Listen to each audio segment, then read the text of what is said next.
नमस्ते दोस्तों, मैं हूं डॉक्टर सचिन गुप्ता। मैं एक लिवर रोग विशेषज्ञ हूं और मैंने एमबीबीएस, एमडी और डीएम की पढ़ाई पूरी की है।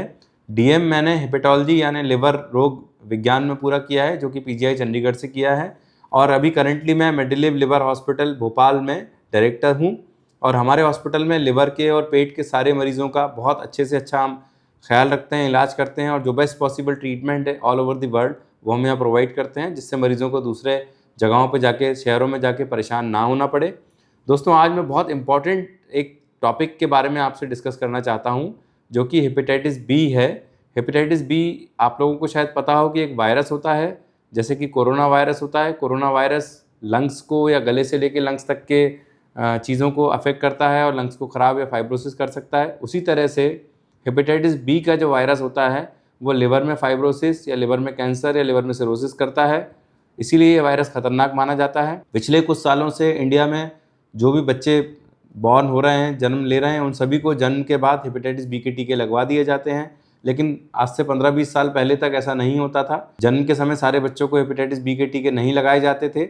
बाद में हमें खुद से अगर अवेयरनेस है या डॉक्टर ने सलाह दी है तो हम लगवाते थे, जिससे कि हम इस रोग से बच सकते थे। इस कारण से करोड़ों मरीज़ आज भी इंडिया में हैं जो कि हेपेटाइटिस बी के वायरस से संक्रमित हैं, पीड़ित हैं। और कुछ ऐसी फैमिलीज़ भी हैं जिनमें एक से ज़्यादा सदस्यों को हेपेटाइटिस बी वायरस का इन्फेक्शन है। और कुछ ऐसे भी फैमिलीज़ हैं जिनमें एक या दो लोगों की हेपेटाइटिस बी की वजह से कैंसर या सिरोसिस या लिवर फेलियर की वजह से डेथ भी हो चुकी है। तो ये वायरस बहुत ख़तरनाक है, और इसके बारे में पता चलने पे, हेपेटाइटिस बी का रिज़ल्ट पॉजिटिव आने पे तुरंत हमें लिवर स्पेशलिस्ट से सलाह लेके आगे की जांचें करा के बीमारी की स्टेज क्या है, वायरस की मात्रा शरीर में लिवर में कितनी है, लिवर में कोई डैमेज तो नहीं हो गया है, लिवर में कोई फाइब्रोसिस या सिरोसिस तो डेवलप नहीं हो रही है, या लिवर में कोई कैंसर की गांठ तो नहीं डेवलप हो रही है। ये सारी चीज़ें हमें जांचों के द्वारा पता लगा लेनी चाहिए। ट्रीटमेंट जैसा डॉक्टर कहे उसको शुरू कर देना चाहिए। और एक इम्पॉर्टेंट चीज़ कि घर में सभी सदस्यों को हेपेटाइटिस बी की जांच करा के अगर नेगेटिव आता है तो टीके लगवा लेने चाहिए, जिससे कि आगे इस वायरस के संक्रमण से बचा जा सके। मैं आज आपसे इस बारे में इसलिए बात करना चाहता हूँ कि बहुत लोगों को भ्रम है कि हेपेटाइटिस बी वायरस की जब दवाएं, हम एंटीवायरल मेडिसिन जिनको बोलते हैं, वो चालू कर देते हैं तो इनको ज़िंदगी भर खाना पड़ता है, या कुछ लोगों को उल्टा लगता है कि इसको साल 2 साल में बंद किया जा सकता है। दोनों चीज़ें गलत हैं।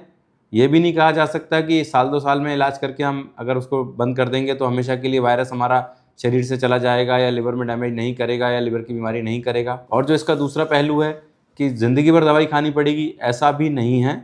ये इसके लिए बहुत कंडीशंस होती हैं, बहुत सारी चीज़ें देखी जाती हैं कि किस मरीज़ को कितने दिन लिवर हेपेटाइटिस बी की मेडिसिन दी जाएँ, कब इसको बंद किया जा सकता है।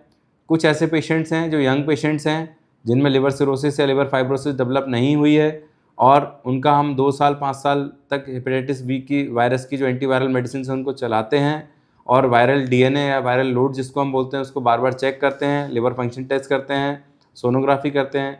अगर 2-5 ईयर्स तक ये रेगुलरली 6 मंथ से 1 ईयर के इंटरवल पे सारे टेस्ट नॉर्मल आते हैं, डीएनए 2 या 3 बार नेगेटिव आ चुका है, तो हम विचार कर सकते हैं कि हेपेटाइटिस बी की जो मेडिसिन है एंटीवायरल, उसको हम बंद करने का विचार कर सकते हैं। कई मरीज़ों में हमने खुद मेडिसिन को बंद किया है, जो कि हमारे फॉलोअप में है। उसमें से कुछ पेशेंट्स ऐसे होते हैं जिनमें रिलैप्स हो जाता है। रिलैप्स का मतलब कि उनको वायरस दोबारा दिखने लगता है, वायरस की जो मात्रा है, वायरस का जो लोड है वो बॉडी में बढ़ने लगता है, उनको हमें दोबारा मेडिसिन शुरू करनी पड़ती हैं।